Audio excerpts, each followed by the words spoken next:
আসসালামু আলাইকুম সবাইকে। আমি doctor Mosabbir Ahmad Khan, plastic surgeon হিসেবে কর্মরত আছি ঢাকা মেডিকেল কলেজ হাসপাতাল ঢাকায়। এবং একই সাথে আমি ধানমন্ডি ক্লিনিক লিমিটেডে প্রতি রবি, মঙ্গল এবং বৃহস্পতিবার বিকাল 5টা থেকে 8টা পর্যন্ত কনসালটেশন প্রদান করছি।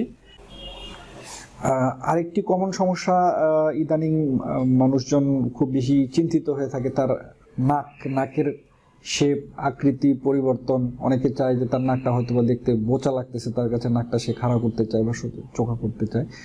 এই ক্ষেত্রে আমরা যে অপারেশনটি করে থাকি সেটি হচ্ছে রাইনোপ্লাস্টি বলি আমরা। রাইনোপ্লাস্টির মাধ্যমে হচ্ছে আপনার নাকের আকৃতির পরিবর্তন করা যায়। তো দু ধরনের রাইনোপ্লাস্টি হয়ে থাকে। একটি করা হয় যে আপনার রিকনস্ট্রাকটিভ রাইনোপ্লাস্টি, আমরা বলি নাকে যদি সে কোনো আঘাতপ্রাপ্ত হয়, এতে যদি নাকের কোনো শেপের যদি কোনো পরিবর্তন হয় বা যদি সে ক্ষতিগ্রস্ত হয়, অনেকের নেজাল বোন ফ্র্যাকচার থাকে, তাহলে কিন্তু সেক্ষেত্রে তার নাকটা পুনর্গঠনের প্রয়োজন হয়। এটিও এক ধরনের রাইনোপ্লাস্টি এবং এটিকে বলা হয় রিকনস্ট্রাকটিভ রাইনোপ্লাস্টি।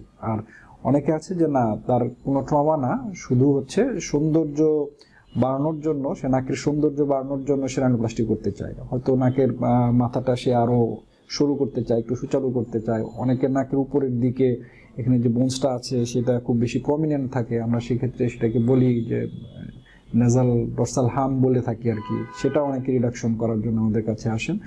তো আধুনিক প্লাস্টিক সার্জারির মাধ্যমে নাকের পরিবর্তনও করা যায় এবং ইদানিং একটা এন্ডোস্কোপিক পদ্ধতিতেও কিন্তু আপনার রাইনোপ্লাস্টি করা যায়। শরীর থেকে অন্য জায়গা থেকে হচ্ছে আমরা কার্টিলেজ হারভেস্ট করি।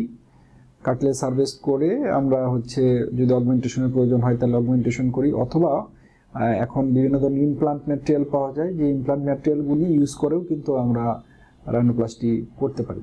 এবং এটি রাইনোপ্লাস্টি সাধারণত জেনারেল অ্যানেস্থেসিয়া দিয়ে যেমন করা পসিবল, আবার অনেক ক্ষেত্রে যদি খুব মাইনর প্রসিডিওর লাগে, যদি ছোট টাচ আপের প্রয়োজন হয়, তাহলে কিন্তু স্থানীয়ভাবে অবশ করে লোকাল অ্যানেস্থেসিয়ার মাধ্যমেই রাইনোপ্লাস্টি করা পসিবল হয়।